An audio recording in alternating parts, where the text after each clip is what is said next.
All right. How's it going, everyone? It's Ian Carr here with Jake Gibson and Sheel from Better Tomorrow Ventures, and we're going to be chatting about some exciting news. They closed their first fund, and super interested to hear a little bit more about that. Guys, before we get started, let's just go around and introduce ourselves. If that works. Yeah, for sure. I'm Jake. I'm half of Better Tomorrow Ventures. I was kind of most notably one of the founders of NerdWallet. I was there for a little over 4 years. I kind of helped it get off the ground and get to the initial scaling point before handing over the keys to better qualified people. And since then, I have been focused on early stage investing, mostly as an angel, and then as a scout, and then working with Sheel, and now building BTV with Sheel. A fund manager. Yeah, now I think my Twitter says former angel turned full-blown investor. I think it was either Ming Shi or Charlie Ma that stuck me with that one. I like it. Yeah, I pulled Jake out of retirement to go back to Pretty work. much. Pretty much. Scottie Pippen Jordan situation, huh? I don't think I never want to publicly compare myself to anything like that, because I just know that's like a VC brags waiting to happen. Yeah, you're setting yourself up for disaster. Yeah. I was more doing a play on the retirement thing, but yeah, I was trying to be funny. It didn't work. I'm sorry. No, it totally worked. It was good. Sheel, why don't you go? And Jake, I'm gonna ask you a little bit more about your investments. I don't know. I only know about Do Not Pay, which is one of my mom loves Do Not Pay, so I love that. Well, yeah, I do as well. So I'm the other half. I also was a fintech founder before, had a couple of exits as a founder, and then started a previous fund called 500 Fintech a few years ago, made a bunch of investments through that fund. And also, that's where I originally met Jake. Jake was an EIR for that fund and really critical to that fund. And then we decided to work together about a year ago on this fund. Yeah, that kind of goes into my next question. Like, how did you guys kind of start working together? And what was the kind of, there's starting a fund together is like, a very big deal. So how did you kind of, land on that? We'd love to know a little bit more about the process. Yeah, when Sheel says that he pulled me out of retirement, he's kind of joking, but kind of not. It was, so after I left NerdWallet, I had just had twins. And so I spent a bunch of time at home just hanging out with my kids. And I'm doing some angel investing to keep myself busy and use my brain and talk to adults and stuff like that. But then I was doing some mentoring at 500 Startups, kind of helping out friends and talking to founders there. And I met Sheel, and originally it was very much like, hey, I don't really want anything full time. Like, I'm just kind of chilling right now. Like, I'd love to come help out your companies. Maybe I'll invest in some of them. But then it very rapidly became like, you know what? I want to invest in the fund. And then actually, I know a bunch of other people who would probably want to invest in the fund. So let me help you raise this fund. And then it was like, all right, well, I'm going to come in every week and spend time with the companies in this accelerator and help you deploy the fund. And then it was largely like mine and Sheel's personal deal flow that went through that accelerator and was part of that fund. And so we ended up essentially being partners in that fund, even though I was technically only part-time and Sheel was the one running the fund. But we got decent practice, I would say, over the last 4 years. And so in one hand, BTV is our first fund, and a lot of LPs like to tell us like, this is a fund one. And so we have to evaluate it as a fund one, when at the end of the day, like, it's kind of our fund too. Yeah, because you already have a rep in the 500 fintech project incubator that you guys did. So it makes a lot of sense. Sheel, from your perspective, I'd love to hear a little bit more about, like, when you're kind of thinking about setting up these kind of funds up and, like, kind of going into a really big initiative. Like, how do you kind of think about what kind of partners you look for? Like, how do you kind of think about how you guys like look for a complement, if it makes sense? Yeah. It's interesting because, like, externally, you would think Jake and I are very similar. Like, we're the same age.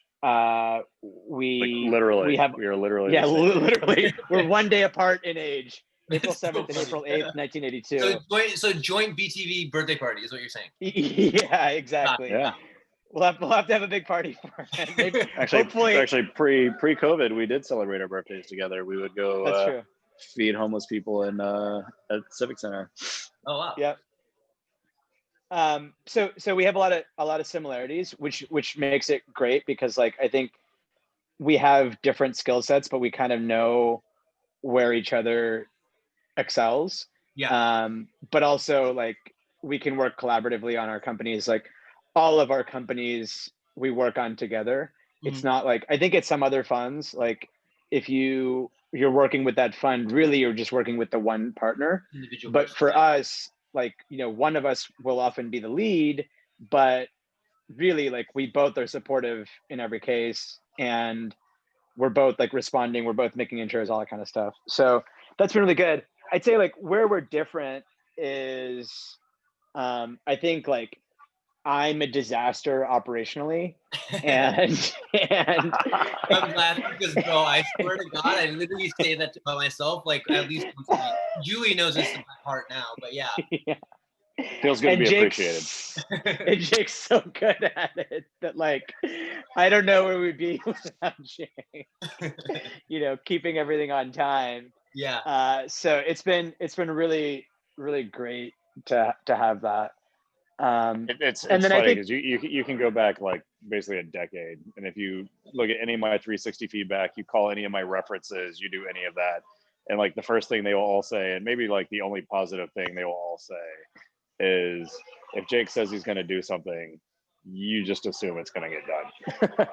And that's Which is it's funny how often that has come up recently, and yeah, I'll take it, I guess. I mean, it's probably the best compliment you can give someone, because like if you're trying to hire someone, you're trying to work with someone, like they're just known for getting shit done. Like I don't know what a better quality you would want, so I think I would definitely take that as a compliment, dude. I mean, yeah, I it's a think huge compliment.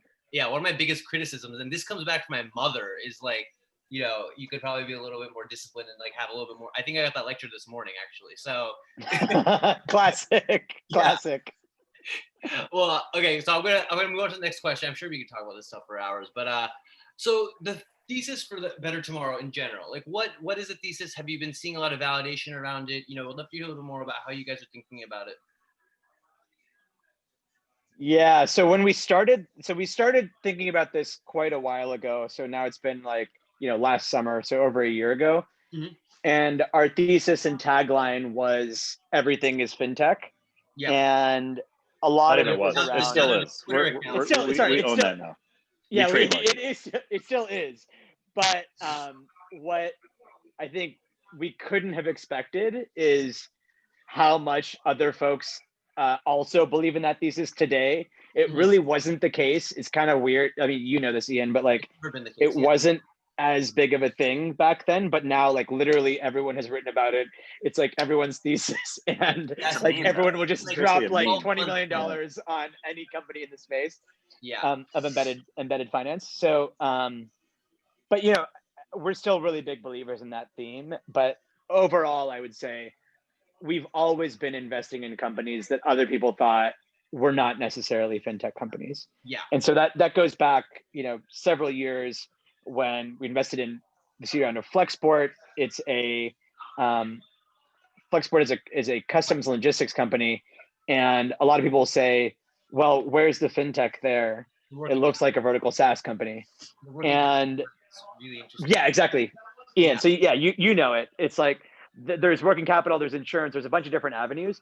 But if you are the place that somebody, like if you're the software that somebody is logging into all day long as a business owner, it's likely that there's going to be a way to add a financial services product onto it. And we like to say, if you have data and distribution, I mean, you're well equipped to be a fintech company. Exactly, and I think it's the user value that you can add between the data layers and the personalization and just like the making a really strong financial product for people that don't really have access to it, I think can solve a lot of problems. So when it comes to embedded fintech, I think there's a lot of ways to drive a lot of user and business value. we'd love to kind of hear a little bit more, like from a founder perspective. If you're talking to like let's say I just left a company, I'm thinking about, an idea, right? Like why should, as a founder, what makes embedded fintech such a interesting business model, interesting area to explore for me? Yeah, I think for us, it largely comes down to access. So I think what embedded fintech enables is what we've been talking about in fintech for more than a decade now, which is better access to financial services. And we haven't really seen that play out yet because it's so expensive to build a financial services company, which means that most of the fintech that's out there kind of gets targeted towards people like overserved audiences that happen to be quite profitable and all that already. So I think what embedded fintech really does is it lowers the barrier to building financial products, which ultimately lowers the barrier to accessing financial products. So you can see stuff like a vertical software platform for barbershops or for yoga studios or for farmers or for truckers, like small trucking companies, like any of these different things. Like if you can build a software company that solves a unique pain point for those audiences, and then also introduce banking, payments, lending, insurance, various types of financial products, and tailor them to those audiences in a way that a generic bank wouldn't be able to, you can create something really powerful. And those businesses by themselves, like a lending company that only lends to trucking carriers, Not a great business. would probably be, it's probably a hard business to build, right? Like the customer acquisition versus like how much money you would make off of it's hard. But if you can build a software company and get software economics, that changes the entire dynamic.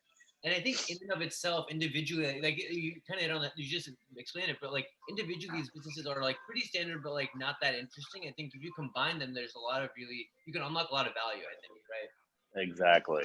So we kind of view fintech, and now, like we were saying before, this is basically a meme now, so I'm not going to say anything that nobody here has heard before, but like you can kind of, if you view financial services as like another platform or another set of APIs or another enabling technology that you can build into any other sort of software company, it just creates such a powerful like business model dynamic that previously wasn't possible. Yeah, it creates like this weird like business model network effect where if it works for one area, it probably works for like every other company in that area, and then also other similar areas too, Yeah, that's right. Yeah. But yeah, I think I'm also I'm curious to hear about the fundraising process. You kind of touched upon it earlier, like talking to LPs, raising for a fun one when you guys have a really solid track record in investing. And then also like the differences pre and post COVID. Would love to hear a little bit more about that. I mean, obviously it feels like every fintech company is out there, both like dropping like great growth stats, and then also on top of that, like raising huge amounts of money. Like curious to hear, we don't have heard much about like the fund managers and like people starting new fintech funds and that experience. So we'll do a little bit more about that too.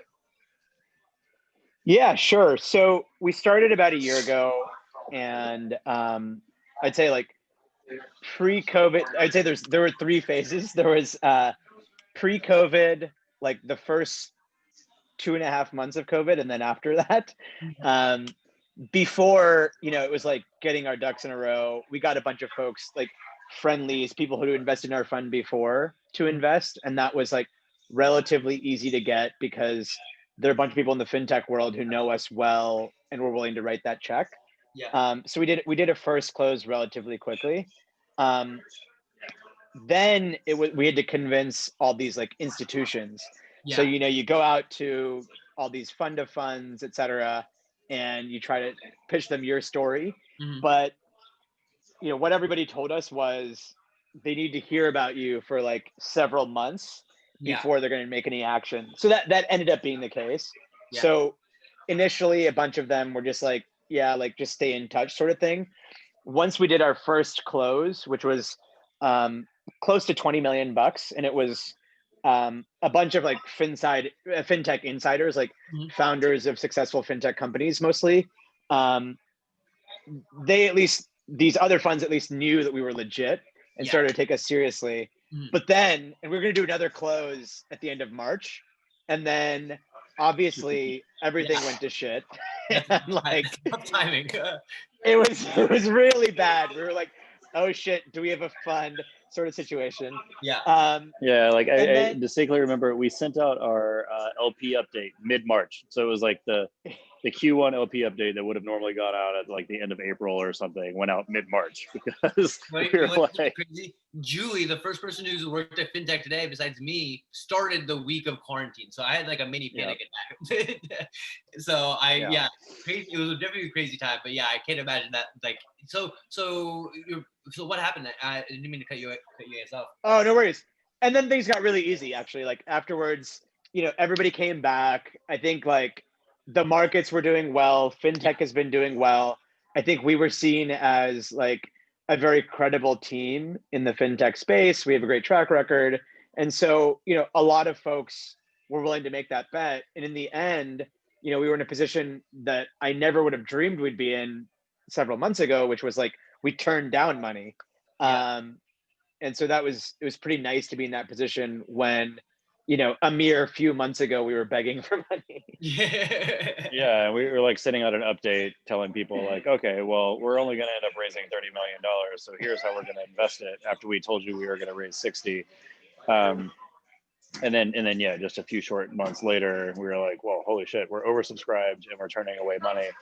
And I keep saying like, what was the sorry, I didn't mean to cut you up, but what was the reasoning behind not taking more, especially for a fund? I think companies it's dilution, but I'd love to hear a little bit about from a perspective. I mean, there's really two reasons. The simplest reason is we set a hard cap on the fund at 75 million, and we hit it. The second reason is there's only two of us, and so deploying more than that would actually be hard. So like the strategies that our LPs invested in centered on that $60 million number and kind of the reserves that we would have and the checks that we'd be writing going into those companies, the ownership we would have, or whatever, the number of companies we were going to invest in. So we would have had to modify the strategy pretty significantly if we raised a lot more money. Like, would we just be reserving more? Would we be investing in more companies, which also means more bandwidth of Jake and Sheel? Yeah. Or like, it would mean a different strategy than what our LPs initially backed. So we had to keep it at least somewhere in the ballpark of 60. Mm-hmm. We just got very fortunate that right there in the 11th hour, it was a bunch of long-term permanent capital strategic partners for the future of the BTB franchise that we wanted to make sure we brought on board. That makes sense. Cool. Yeah, I mean, not many more questions. I think just two, honestly. What sectors are you looking at over the next 12 months? Like what areas you're looking in? Anything that you want to highlight? I can't wait to invest in another credit card company, neobank, or Plaid 4X. Okay, no sarcastic. What about an undifferentiated unsecured consumer lender, Jake? Yeah, let's do that too. It's just personal lending. How about a startup with really high cost of capital, but like we'll figure out like how to solve that later. Yeah, we'll make it up on scale. Yeah, we'll make it up in volume. But actually, like, embedded fintech is it's a meme now, but it's a big thesis too. Like any specific areas like you're interested in, like like verticalized software, like anything in particular? I would say we're much more team focused than specific opportunity focused. There are things we like and things we don't like, but there's nothing right now that we've been saying like, oh, we need to find the next X. Yeah. We've had some of those in the past and we found them. Mm-hmm. But right now I'd say like, we're just looking for the best teams solving, problems that we think are real. And the other thing is like, at the stage that we invest, so many times the actual business changes, right? So like, yeah, it ends up that like, if we find an amazing team, we'll make an investment. Shit, I'm sorry, guys. No worries. Yeah, that's interesting. I mean, I'll rephrase the question because I'm kind of curious from the other side. Like, what sectors do you think are worth innovating in right now? Like, obviously, infrastructure seems to be getting really big, and I think from talking to a lot of institutions and stuff like that, it seems like they're becoming more interested in becoming customers. But I wonder, like on the consumer fintech side, do you think that it seems like right now there's a lot of unique opportunities that are out there? Yeah, so on the consumer side, what we keep bumping up against is like most of the companies being started in consumer fintech are targeting audiences that are way overserved by financial services. So we want the opposite. We want to find financial services for markets that are underserved. And so that vertical SaaS turning into fintech companies, like I was mentioning before, like the barbershops, the yoga studios, the truckers, the farmers, like I'd much rather back a company like that than another fucking bank for millennials. Yeah. Or another credit card for high net worth Americans. Or no, I mean, we've moved off of millennials and now it's Gen Z, dude. It's like one day everybody just about us anymore. Like I'm like, I haven't heard of a millennial neobank in like 3 years. Like, what happened? Yeah, it's like find and replace. Let's go back to our deck and just replace the word millennial with Gen Z. You just switch millennial to Gen Z in the pitch deck, and you just raise it a little bit more, But yeah, I think there's areas that there's like financial services for creators because that's such like an interesting long tail opportunity. Oh, for sure. I think there are those audiences like truckers and farmers and stuff where I just think your average like probably middle class white dude starting a company in Silicon Valley has just never really thought about or has no empathy for the problems of those types of audiences. So there's just not much competition in those spaces. So I think those are interesting. I think generally speaking, there is a ton of opportunity to innovate in all aspects of financial services. So I think for us, it's really just like everything is fintech, like literally, and the earlier the better. We just want to back strong teams, and we would love to work with people going all the way back to like whiteboard stage. Like if you actually just triggered another question, because I'm like, there are a lot of companies that the couple in particular that have reached out to me that are like, hey, we think there might be a fintech thing here, but we're not sure. Mm-hmm. Do you like recommend those guys go to you and like those bring it. Yeah, absolutely. Hey guys, I gotta jump. Unfortunately, I'm late to something. Sorry. Great to hear from you. No worries. Thank you so much for joining us, dude. Jake, I have like a couple more questions for you, dude. I hope you don't mind. Yeah, for sure. I'm here. Cool. Yeah, I mean, it's really interesting. I mean, I think a lot of founders need help figuring out what fintech stuff they can do, right? Yeah, and we do a lot of that. So like, we try to tell everybody in our network, like, if you meet somebody who has an idea in fintech but hasn't fully fleshed it out yet, or they have an idea in something else but they think there's a fintech angle or whatever, and they just need a sounding board, they just need a gut check, we're the guys. I mean, we've backed something like more than 100 fintech companies in every sector you could possibly imagine, and we've helped a lot of them build from the earliest stages. Like we've seen the playbook play out in insurance, lending, payments, banking, real estate, all of them. And so we know the competitive landscape, we know the customers, we know the partners, we know all that. And so come to us with an idea. The partnerships is really interesting too, because embedded fintech is so partnership driven, right? Absolutely. Yeah. Last question for you, dude. What is the most controversial fintech opinion you have? I was going to ask Sheel. If you want to speak for Sheel, that's more than okay too. So I mean, this kind of goes back to the joke we were making before, but I just feel like, we hear all the time that, the credit card market or the banking market or whatever, it's like the market's so huge. If you only get 0.0001% of that market, blah, blah, blah. And yeah, that's true. But just because there's 9,000 banks and credit unions in America doesn't mean there need to be 9,000 neobank startups, right? Or 9,000 credit cards targeted towards the same audience. I guess my view on all this is like, there is opportunity there, and you can build a good business there, but at the same time, like, who cares, right? Yeah, exactly. And it's kind of the same thing with like, Robinhood is a phenomenal company, and there's a bunch of other companies that are going to get started in that same space, essentially helping retail investors trade options or trade individual stocks. But my take on all of that is, who cares? It's really just optimization, isn't it? It's not like a 0 to 1 thing. It's doing something more efficient. Yeah, exactly. And again, there is massive opportunity there that you can make a lot of money doing it. But I'm like, those aren't problems that I'm interested in solving. Yeah, exactly. Yeah. And so yeah, I think like the who cares thing is a big part of our investment thesis. It's like hard to enunciate, but it's Yeah. Do something that adds value for like a really underserved group of people, right? yeah. Instead of just trying to chip off a little piece of rent from a huge overserved market. Yeah, exactly. Yo, this is great, dude. Thank you guys so much for joining. Always great. Definitely have to have you on again for sure. Yeah, I appreciate it, man. Thanks for taking the time. Talk to you later. Cheers.